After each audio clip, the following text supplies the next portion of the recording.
तर मंडळी, लेंगऱ्याच्या यात्रेचं गाड्याचं स्वरूप कसं असतं तर मंडळी, गुढीपाडव्याच्या दिवशी शिवळा पळल्या जातात. बरोबर 8व्या दिवशी म्हणजे श्रीरामनवमीला मंडळी गाड्यांचं प्रदर्शन होतं. सकाळी पहाटे 2 गाडे पळले जातात. या गाड्यांच्या आरंभाने यात्रेला सुरुवात होती गाड्याच्या. तरच मंडळी, देशभर विखुरलेले गलाई बांधव तसेच नागरिक या यात्रेला उपस्थित असतात. गावातील आणि पंचक्रोशीतील सर्व बैल या यात्रेसाठी उपस्थित असतात. जबरदस्त यात्रा असते. बैल शौकीनांसाठी 1 नंबरची यात्रा आणि महाराष्ट्रातली अशा बैलगाड्यांचं प्रदर्शन आपल्याला पाहायला मिळतं. एकदम जबरदस्त भारदस्त बैलांचं या ठिकाणी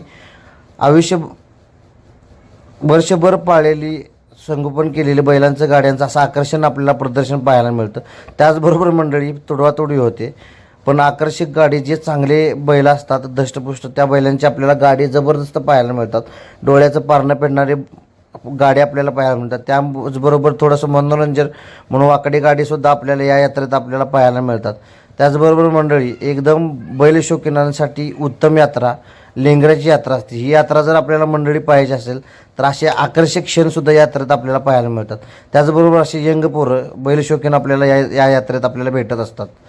त्याचबरोबर मंडळी, आपण पुढं गेलं तर या यात्रेत खूप सारे बैल वाकडे जातात. मात्र हे मनोरंजनासाठी आपण बघू शकतो. तर कशी असते मंडळी लेंगऱ्याची यात्रा? हे आहे मोरे भावकीचा गाडा.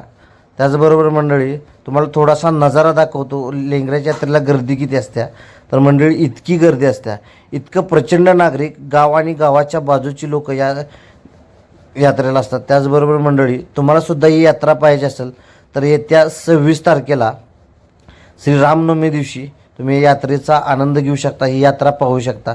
तर सांगा मंडळी, चला कशा यात्रा मंडळी? नादखोडी यात्रा. त्याचबरोबर मंडळी, कसं आहे गावची पोरं लय वाईट. चला, चॅनल लाईक करा, सबस्क्राईब करा आणि व्हिडिओ आवडला तर लाईक करा जावा. आणि मेन मुळात म्हणजे मी पॅशन म्हणून व्हिडिओ करतो, लेंगऱ्याच्या यात्रेत फक्त व्हिडिओ करतो.